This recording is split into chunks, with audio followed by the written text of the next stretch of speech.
All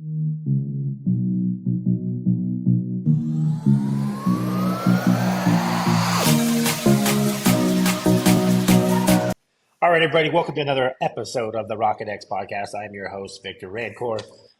With shoulder season around the corner, I know a lot of you guys are starting to get nervous. I'm seeing more messages than ever. What do we do? My call volume's down. Nothing's working. No matter what I do, I can't get in front of customers. Nobody's buying. They're trying to push everything off. And I thought it'd be very important to bring on, a special guest today that really specializes in making sure that we stay busy year round. And this is kind of what my cheat code is. Everyone asks, like, how do you keep hiring guys and bringing more people on? Well, you can do that when you're predictive with your marketing, predictive with how many calls you're going to have on the board. So everybody else is pulling back. We're pushing forward heading into shoulder season. So with that being said, I got my guest, Mr. Chris Badran. Chris Badran is the owner of Rocket Bookings, which is a outbound call center for the trades, and also RP1, which is an automation software for any home service business. We specialize in HVAC, plumbing, and electrical. But yeah, Chris, welcome to the podcast, brother. How are you? Good, man. Thanks for having me on. Yeah, I think we've slowly become the experts at shoulder season over the years. It's been going on for a while now, and it's a great story. It all started with Absolute Airflow back in the day. Well, as you know, Absolute Airflow has about a 10-month shoulder season. So we're sunny and 75 most of the time, and then from there we got to figure out how to get back in front of those customers or reactivate them. And I think that was what my first couple of years was trying to figure that out in business. And once I did figure that out and how to keep our guys busy is when we really got to scale. And we'll talk a little bit about that. But, obviously one of the big things heading into shoulder season is, what do we do, right? Like which customers do I go after? Which customers should I be retargeting? And I know, that's kind of what you guys specialize in. When someone hires you, you kind of go in through, scrub their list, kind of figure out to make sure we're actually going after the right people. You want to talk about what you guys are doing as far as like data management and how to make sure that we're going after the right people. We're not going after like a 1-year-old system or 6-month-old system we just installed. We don't want to go out there. We want to find those older units. How are you guys doing that? 100%. I think the companies that can control their shoulder season the best are the ones with the best data management, just like you said. One of the best things when we worked with that Absolute Airflow is you guys had processes in place that you followed throughout the year for when it came time to turn into the database, when the leads are few and far in between. We were able to really hyper-focus things, that like places that we wanted to be. Like you guys did a great job of tagging systems. And I know that sounds simple, but we run into so many companies that aren't recording the age of the system, aren't putting pictures of the equipment into service time, into House Call Pro. That's what these CRMs are for. You can build a razor sharp calculated outbound strategy around the people in there. So, it goes back to tagging 1 to 4, 4 to 8, 8 to 10, 10 plus, 12 plus, 15 plus. Because when you hire an outside vendor like us and you tell us, we need 250 calls over the next 60 days, it's going to make a huge difference in revenue and ROI if I can get you in front of 250 systems that are 10 years old, right? So just the basics. And that goes with everyone too. And I know you guys, this is a big thing that you guys talk on when you guys are doing the trainings. Get the information from every single customer, whether you made it out to the house or not. You and Michelle do a great job coaching on this. When somebody calls in the middle of summer and the call board is slammed and you can't make it out there, we're getting all that information from that customer as if we're going there, even if you're not going to be able to make it out, right? Once you get that information. Well, I find it funny, Chris. I talk to my clients and they're like, oh, well, I got 2,000 club members or I got 1,500 club members. And I ask, well, how many non-club members are in your database? And so many people are so focused or they got blinders on to think like, oh, only the club members are the ones that we contact in the shoulder season, when it's not true, right? Like for us, like I just ask how many people you have in the database. And there's a statistic that every 2,000 people in your database is $1 million a year in revenue. Okay, so if you got 10,000 people in your database, you have $5 million in revenue just sitting there. You just haven't learned how to mine it, how to actually navigate that data to get to it. And going back to talking about like how we tag things and things along those lines, and keep in mind, it's not just age of system, right? Like if your guys went out there and they recommended indoor air quality or they recommended duct work, right? And a lot of the companies that I'm partnered in and people I talk to, in the summertime, we're not doing ductwork. All right, we want to get in. We want to install as many systems as we possibly can. Well, now shoulder season's here, and now all those things become duct opportunities. So you guys should be really talking and really making sure that your staff is labeling those, right? When you see a photo of bad ducting, those are the companies, customers we want to go back out to in the shoulder season as well. I see a dramatic increase, and you could even have a conversation with customers. Hey, this is the only time of year we're going to be able to fix this. Middle of summer, we can't fix this. We're busy in the middle of winter. Like this is the time of year that we're doing duct work because obviously our guys can be in the attic longer, things along those lines. And those are also things we can target. So make sure you guys are, you're not just thinking about the equipment as well. There is opportunity on ductwork. You just got to make sure that you understand which customers have that. Yeah. I like what you said about the database, 2,000 customers being $1 million in revenue. I think we've even seen it be worth more than that at some points, depending on how well that they nurture it, right? Like we've worked with some companies that have been around for 20, 30, 40 years, but they took no steps, no actions to stay in contact with their customer. It does start to expire, right? People move statistically every 7 years. And sometimes they hire us and, it's a little bit late. We start calling them and we find out that, hey, 8% of your list, these numbers are actually disconnected now. 12% of your people moved out of the state, right? 5% of the people, you haven't talked to them in 5 years, they're on a club membership with someone else. So keeping those tags and knowing who's in the database, but also staying in touch with them is really going to determine what the value of those customers is going to be. Well, even when I talk to people, we're talking about maybe a partnership or acquisition stuff, and I ask them how many active customers, right? Because everyone thinks like, oh, I got 20,000 people in my database, but I haven't talked to them in 8 years, right? And we're talking active database. What's the last 24 months, how many of those people have you actually seen, right? And how many have been out to you? And they're like, well, those are my customers. And I said, well, I would almost bet every dollar I had that customer is in your database and probably 2, 3 other competitors' databases as well. So how are you making sure they are your customers? And also, this is the time of year we got to get ahead of shoulder season, right? So what happens is this is the time of year when everybody's getting ready for winter. Well, now you don't want to start your campaign when it's already January and everybody else already went out there and they picked up all the money in the shoulder season while you're sitting around waiting for calls to come in. And that's another thing we notice a lot during the summertime, right? Like the companies like my companies, we struck in March, April, May before the summer got there. And then by the time the summer came, those guys that thought they were going to get those broken down systems, we already replaced them. Right. Yeah. And we actually have a strategy that revolves around everything you just said. So a lot of these bigger companies are starting to get the hang of this, like getting the timing of the season change. What happens is at the end of the summer, whether you get that last heat wave or not, the mindset of people shift, right? They go, oh, we've been hot all summer. We got one last heat wave. They may call you out for an estimate. But then when they see the price, all of a sudden they say, we're just going to tough it out, right? We don't want to replace the air conditioner. We're going into heater season. So one thing that we use is we get ahead of it. Like as soon as the evenings start to dip, like the first dip when it starts getting down into what's cooler for your climate, that's typically when we want to start outbounding. And we're going after the non-club members, depending off of the data in your CRM. In a perfect world, I'm getting rid of club members. I'm getting rid of the younger systems. And just like you, if you have a big database, at Absolute, you guys had so many people in that we actually broke that up by sections. So we broke it up into a north, east, west, and south region. So when we outbound, we're doing 800 phone calls a day to the north, and then to the east, and the west, and the south. So we can actually not only add the call volume to the call board, but put it in a specific area for the day, because that's when we're booking those calls. And that's when this data really starts to become your friend. But building urgency with a promotion, it's okay to tell your customers, hey, we understand it's not heater season yet. What we're doing right now is that preseason maintenance. And when they say, hey, we're not using the heater just yet, we're still kind of hot. Hey, Mr. Smith, I totally understand. That's why right now we're going to book this for $49.99, $59.99. As we get a little bit closer to, heater season, that is going to go up as we run out of capacity. So if you want to get your system serviced today to make sure it's running safely and efficiently for your family, today's going to be the best value to do that. Can we get you on the schedule? And people are really receptive to that kind of language, because not only are you making the outbound call, but they feel good about it, right? You're going out of your way to help that customer.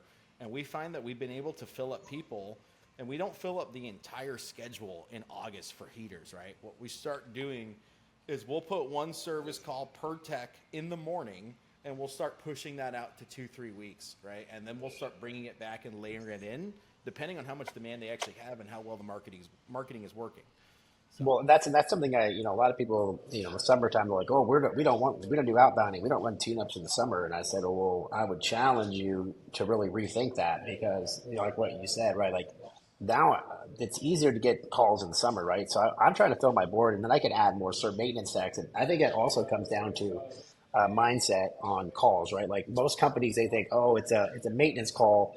Those calls don't matter. We push them off, right? And right. that really comes down to really changing your vision on that. So like I would rather, as a technician, repair calls are good, right? Like obviously I love repair calls, but I really love tune-ups because it allowed me to take more time and educate the customer and go through the entire system and go through and show them everything that's possible. And that's what, we've really built all my companies on. That's what we built, or even our training program on is teaching companies how do you turn these $59, $69, $89 tune-ups into 15, 20, $30,000 system replacements and really getting that mindset right. And I think that's one of the biggest things in the wintertime is people, for some reason, because it's not easy, right? Like anybody can sell an air conditioner in the summer, right? It's like a drunken monkey can sell an air conditioner. Now, in the wintertime, we have to really put in more work and educate and talk to the customers. And I think that's something important too. I have our probably my favorite class I run is our furnace tune-up class because I take guys that normally think in wintertime they don't make money, and I teach them how to sell $100,000, $200,000 a month in the wintertime, and they're like, holy shit, I've never seen this before. So Yeah. you want to talk a little bit about the difference of the companies that are successful with you as far as running tune-ups versus the ones that are just like, oh, we're just filling the board and the average ticket's like through $200-$300. 100%. And that's a really good segue because going back to the promotion, every Rocket Bookings client before they sign on, this is the things that I'm talking about when I'm showing them the program, right? Profits through service, okay?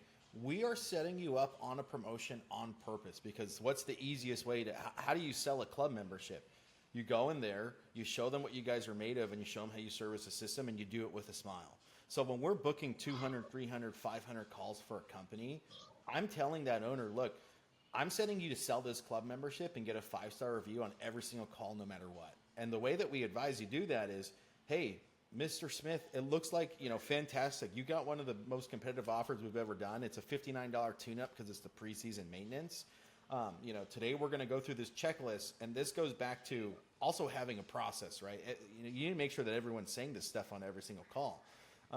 But hey, this is what we're going to do with the system. We're going to do a multi-point inspection. We're going to check this, and this. If you have the filter on hand, I'm going to go ahead and change that for you today.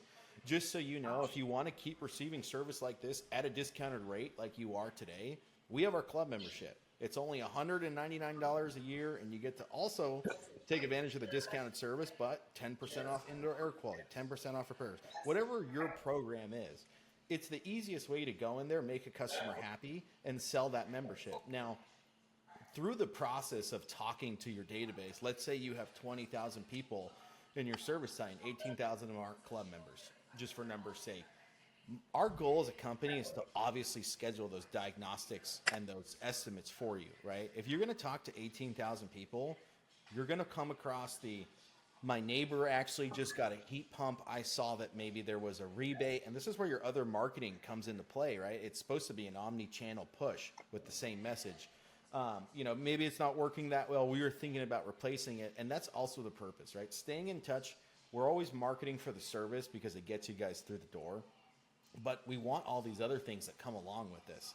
So obviously it comes down to dispatching for profit too. When you're working with a company like us, if we're going to book you that many calls, you're going to make sure that you're getting your best communicators on the opportunity calls. If you see a 22-year-old system come in, please don't send the level 1 technician who, doesn't have a high average ticket. We need to send the right people to those calls. Yeah, that guy's gonna. Yeah, obviously, you got to make sure he has. The right guy, right tech, right call. Right is one of the most important things. You can't have the guy in there fucking popping a wheelie, getting all hot and horny just because he sees a 20-year-old system. Right, you got to make sure you Right. got the right guy that actually can diagnose it, figure out what's going on, take the time, Seriously. and we talk about that as well. And obviously, one of the things that we do in the business as well is really the automation side as well. I think that we had a call the other day, and RP1 actually booked the call on an on a texting campaign, booked the call for us. We went, ran the call, did a great job. It followed up, got us a 5-star review, and then 2 days later, the AI actually followed up with the rehash and followed up on the estimate, and we actually sold a $16,000 job from it. And a lot of people are just missing these steps, and they think, "Oh man, I'm spending. I don't want to buy. I don't want to buy another software." But it's like when the software makes you money, it's kind of a no brainer. And I think that people don't realize the power of automation and doing these things that because they think they're tech. Oh, my techs and my sales guys are following up. One of the biggest things I like to do is not leave anything up to chance, right? Like I love my technicians, I love my sales reps, but I don't trust them to follow up with every call. I don't trust them to offer every solution on every call. So like those things are like checks and balances that we have in place to make sure that we are doing that. Do you want to talk a little bit about what RP1 is doing as far as Yeah. automation and getting these businesses, to where they're seamless. There's no money left behind. Right. And that's actually a really good experience of the customer journey. So I know a lot of companies are trying to weave together a lot of different softwares. What it does is it sort of confuses the customer. Like one of the biggest things about RP1 is when you go out and we market to get you a call on the board, and then we ask for the review, and then we start rehashing the customer if you don't close it out. It all happens in the same thread with the same phone number that the company associates with. I'm sorry, with the client that associates that to the company. So when we built our automations, we didn't intend them to replace people in the office. What we intended them to do is to supercharge them, right? I want to make it feel like you have 100 CSRs when in reality you only have 5.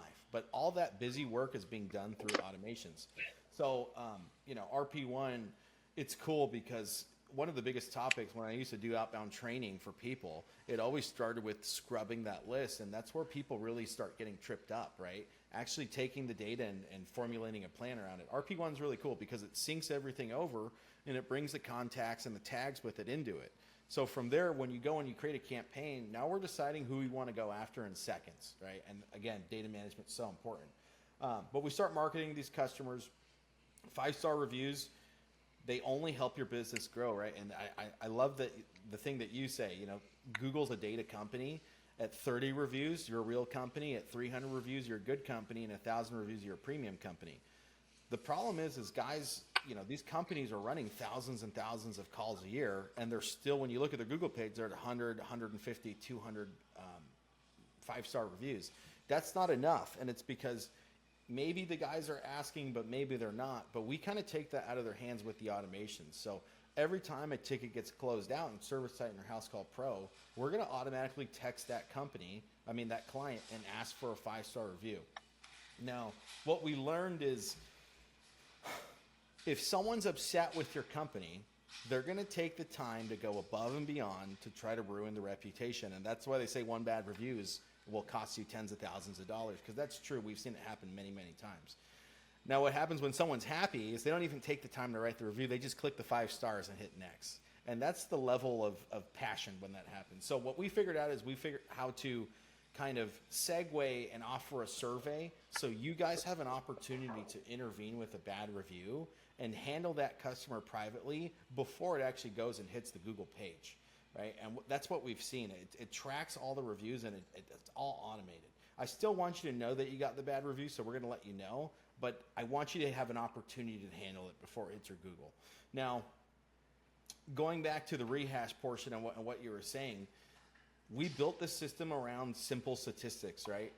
When a technician goes out to a job, and this happens a lot, if you're a premium company or a big company or sometimes even a small company, 9 times out of 10 when you're at a job, if it's a marketed lead, you're normally going to be the first or the second guy there, right? And sometimes you can overcome the objections and close the deal on the spot. That's obviously what we want.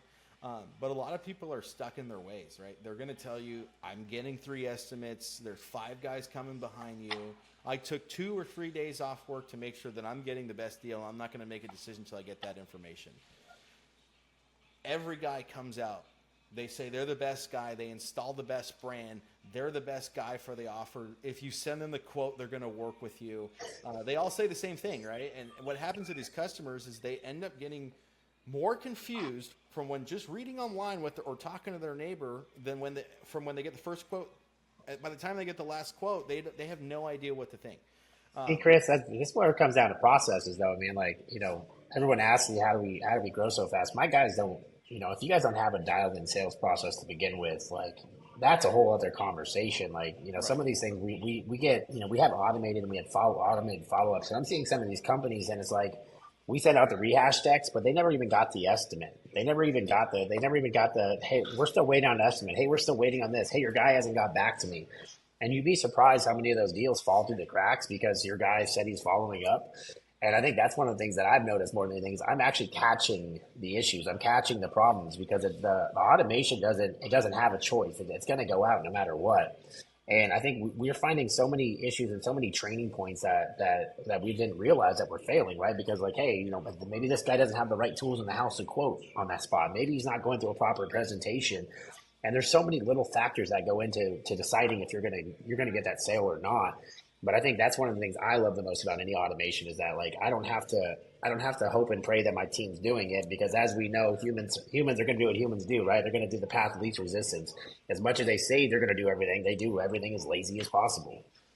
Right, 100%. I agree. So yeah, that's probably the most important thing about it.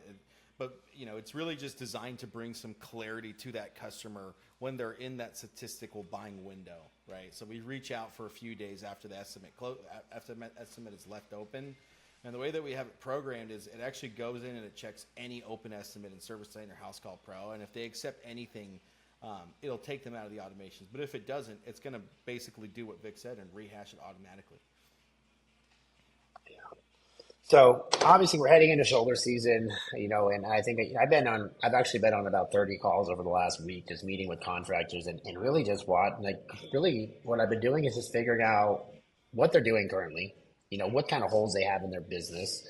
And then from there, we're trying to fill them. And I found obviously, Chris, you work with companies in almost all 50 states, right? Like, there's like only a couple states that we're not working with RP1 or Rocket Bookings and all over the country, everything's. Well, the other thing is not yet, but yeah, dude, if you look all over the country, right, everything's different. I think that's one of the things that we've kind of been able to figure out. And like, hey, we know what works in the Northeast during this time of year. Hey, we know what works in the Southwest. We know what works in the Southeast, and vice versa. And we've been collecting these data points for over 2 years now, working with Rocket Bookings and working with companies, and we're able to actually, hey, we're not going to run this offer here in Las Vegas because we know it's not going to work. Let's run this. And I think that's one of the beauty of working with us is that we're not just saying, here's our software and figure it out. Yeah. We have an onboarding team that's actually going to set up all your campaigns for you and set up your first campaign for you, making sure that you guys are ready to go. We already have all the scripting done. We know what works and what doesn't work. We've already A/B tested it on thousands of companies all over the country. And so we know what's going to get you your calls on the board. And I had a call with a guy yesterday, or I think 3 days ago. I talked to him. He said, I'm not really, my board's dead. I got nothing going on. I said, hey, let me jump on with Chris. We get Chris on. Chris goes on a demo, signs up with RP1. We had him live that day. By the next day, he had already booked 30 calls. And that's just the reality is that if you hit us up today, within 72 hours, I will have calls on your board. And that I'll guarantee. If I don't, I'll give you your damn money back because I already know what we're going to be able to do. And we found that almost everybody within the first 5 days more than covers their costs just on tune-up fees, on the amount of fees they, just tune-up charges, plus the average ticket, right? Obviously, we get $600, $700 average ticket. My guys are running at a $1,300, $1,400 average ticket on tune-ups, right? That money's paid back immediately, right? And that's what I look for in marketing and anything that I do. Like, how quick can I get my money back? And some of you guys will go dump money into a billboard and all this other shit that doesn't bring you any money back, when you could spend a little bit on a software that would have ROI within a day, right? Like that's what's kind of crazy to me. And I see so many contractors stepping over dollars to pick up pennies. Well, I don't want to do that. Well, my customers don't like that. Every time someone says, my customers in my market won't respond to that. I said, okay. I'm like, let's give it a try. Let's see what happens. Like I used to say this all the time when I was a technician, and I used to sell the shit out of hard start kits because I was running all the new tune-ups when I first started, right? So I actually used to carry a hard start kit around, and I would plug that thing in and show them what it did. And then what I would do is like I put it in, I show them, boom, look what it did. They're like, holy crap! And I start taking that shit back out, and they start freaking out. They're like, holy crap! But what we found, he take it away from. What I found with contractors, as soon as they try RP1, it's just like, holy crap! This is what I've been missing out. This, and they say, I have a call center. Okay, well, your call center, we have a call center rep that's used to taking inbound calls, right? This is what they do. Right. And then all of a sudden you say, hey, go do outbound calling. Are they very successful? It's really, really easy to outbound for 1 week. But to outbound consistently over a period of time, which is typically 2 to 3 months in a shoulder season, like keep checking in on that person. I guarantee you, if they started at 110 calls on day one, By week 2, they're going to be doing less than half of that, and they're going to be doing it with a frown on their face And because they're gonna be looking for a new job. they'll be looking for a new job. Because honestly, it takes you have to have tough skin, you have to have the sales ability, you have to be a communicator, and the reality is that to expect the lowest paid person in your organization to be able to do that day in and day out for 60 to 90 days, it's going to drive them away. It's going to cause issues. Outbounding, it comes down to training. We probably train the outbounders more than companies train their technicians, because that's the kind of, they get beat up on the phones. They need that, right? Well, it's like anything else, and you guys, some of these companies, right? Like they're just like, here you go, call outbound call, and they expect to know. Well, the owner doesn't know how to outbound. The manager probably doesn't know how to outbound, and neither does the call center rep. You're just telling people to call, and what they do is it rings one or twice, and they just hang up, and they're just pretending that they're calling all day. And you're Right. like, I called 100 people. I'm like, yeah, right. You called 100 people. There's no way you called 100 people, and everybody told you no, right? And that's just the reality, and that's what I ran into in the first couple of years. I didn't know what to do in the shoulder season. Like, dude, all of a sudden we were dead, and I just spend more and more and more and more. And I have contractors like, oh, I'm going to start doing this in October. I was like, that's called taking money and throwing it in the fucking trash. Because if you do that in October, I guarantee you're going to get no fucking leads and your money's going to be gone, right? And I think that's one of the things that, obviously working with us, the people that are on the blueprint, we have conversations like, hey, this time of year, do this. This time of year, do this. This time of year, do Yeah. this. And it's a strategy that we put in place. And we literally, inside the blueprint, we have a month by month strategy on marketing, because every month is different. I can't run the same ads in December as I do in October. I can't run the same ads I don't want to run the same ads in July as I do in October either. And all the time of year, you got to be working. I think that's one thing that's kind of separates us from our competition, is that we are working inside the business. Every one of my businesses is on RP1 or Rocket Bookings, and I would rather pay someone else to do it for me than pay my staff that does it half-ass. I have to pay their benefits. I got to deal with stress. I got to deal if they have to work. If they're going to come to work today, if they're in a good mood or a bad mood. Like, if you hand over your call center to us and you let us do the outbounding, we are cracking the whip all day. You don't have a manager who's going to manage them all day. We not only do we have the software that can connect more, we have the training day in and day out. Chris is doing training with these guys on objection handling, and I'm jumping on and training them what to say and do as well. But on top of that, this is all they do all day. And if they don't hit their numbers, they don't get to work here. And we got applications as far as the eyes can see, right? Yeah. And that's just reality. We have to stay on top of it. This is why some of the biggest private equity groups and some of the biggest companies in the country have chosen us, because we are relentless in training. But we also, everything is tested on my company, so we already know what works in every market almost. Right. And it really comes down to strategies and paying attention to the data points at all times. Like, really, to sum this up and not get too nerdy, if you have 10,000 people in your database, even with our best strategies working in place, we're only getting a 20 to 25% connection rate, right? So if you're making 200 phone calls a day, you're only going to get to talk to 50 people. It takes those 200 phone calls to have those conversations. But, it's not as simple as calling everyone one time. That's not what we do at Rocket Bookings.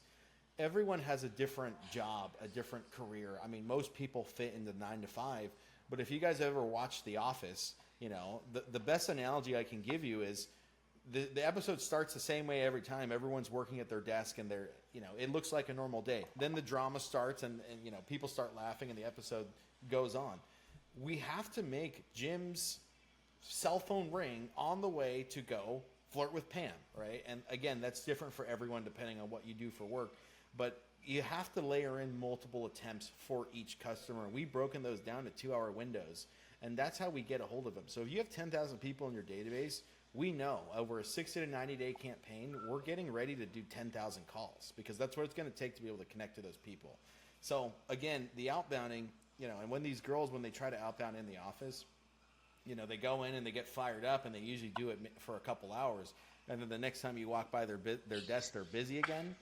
They're only calling through their list from 8 to 10, right? There could be 40% of your list doesn't have the ability to pick up between 8 to 10, because that's when they're meeting with their team, or they're in their sales meeting, or that's when their conferences with their staff. That's when they guide their team.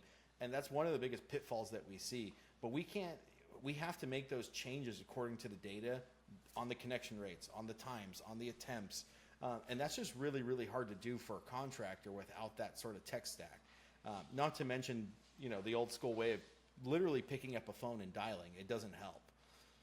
Yeah, obviously, I have a cell phone, and if I see a number I don't know, I'm not answering, right? And so there's Right. other ways and other strategies that we get in front of those people, and we have if we're 50 times better connection rate than what you guys have, obviously the conversion is going to be 50 times more, probably better than what you guys can do day in and day out.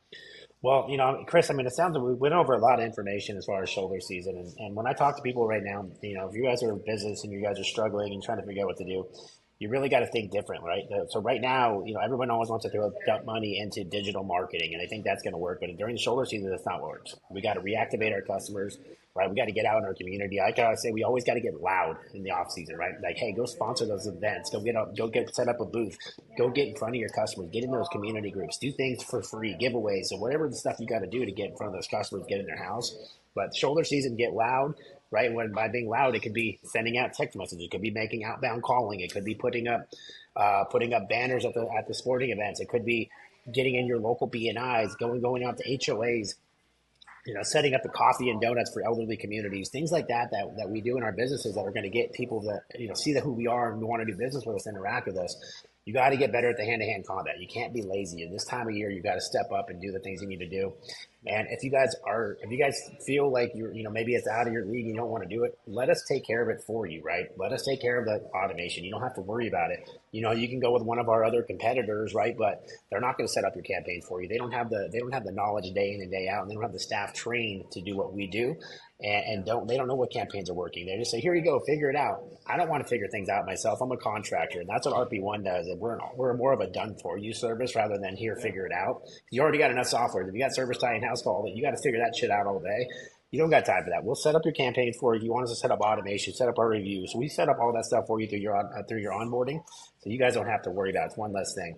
And then if you guys are bigger companies and you guys want guaranteed calls, like I'm talking like, hey, if we don't book 250 calls for you this month, you don't pay. That's what Rocket Bookings is. We will guarantee you the calls. We'll make sure not just book them. We actually follow through on the CRM. We track them, and we actually make sure you're running the calls. You're not paying for calls that you're not running. And I think that's something that differentiates us from anybody else in the market, and obviously our product knowledge and how we communicate. We don't come off like we're people that don't understand. No, we sound like people are working in your office, which makes it a big difference. So, Chris, man, it's been a pleasure having you on. Is there anything you want to leave to the guests? No, I think we pretty much covered it. I would just say, look, you mentioned something about trying like traditional marketing sources during shoulder season. The reality is the economy's tightening up. If we can get you through into the house through service and not a marketed promotion, I think my favorite part about that kind of stuff is the customer's not in the shopping mindset, right? They're not going to go get 2-3 other quotes when you're there for service because there's an issue with the system and it needs to get replaced to work. So when that happens, it's a lot easier to take those customers, put them on the market, and take them off.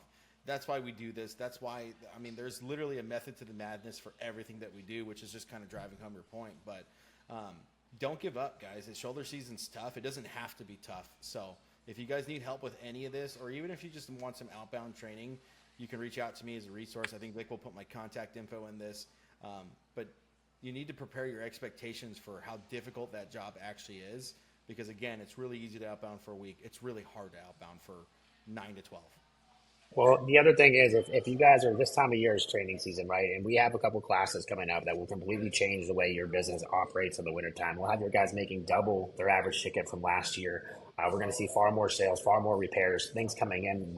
And if you guys haven't taken advantage or gotten signed up for one of our classes coming up, we have two. We have one in Southern California in end of September, the 26th and 27th. Then we have one in Dallas, the 10th and 11th. These are going to be a 2-day total immersion class where we're going to go through our step-by-step tune-up process and how we take those customers from $39, $49, $59 tune-ups and turn them into replacements. But on top of that, if you guys haven't had proper heat exchanger training, we will teach you guys everything you need to know about heat exchangers, how to inspect them, what the types of heat exchangers, how to explain it to a customer, how to get a customer to understand that there's a problem, they need to take care of it. Yeah. We'll teach you all that stuff in those 2 days. It's probably the best class that I run. So if you guys haven't checked it out, go to callprofitrocket.com, get signed up for that. If you are a business owner and you're trying to figure out strategies and things to implement, October 5th in Southern California, we are having a one-day event. It's a free event for business owners. Come out, we'll totally immerse you in operations, marketing, and we'll show you all the things that we're doing in these companies to grow them and scale them. You saw what I've done here in Arizona at Fiscal. We're up 151% year over year. We hit a 36.2% net last month. If that's something that you want to do in your business, we will show you how. So make sure to go to callprofitrocket.com, get signed up. If you guys are looking to get a demo of RP1 or Rocket Bookings, go to rp1.ai. Go ahead and click the link in there. Get a demo with Chris. He'll go through everything with you. And even if you don't sign up with us, by the time you're done with it, you'll have way better idea what to do to help your business scale. So, Chris, man, thanks for coming on. I'm excited to get this out. If you guys are listening to this, if you guys enjoyed the podcast, make sure to like, subscribe, share it with your friends. Chris, anything else? That's it. I think we nailed it. Thanks for having me on, Vic. I really enjoyed it. All right, everybody. Hope you guys enjoyed this episode. Make sure to tune in next week to another Rocket X podcast. Thanks.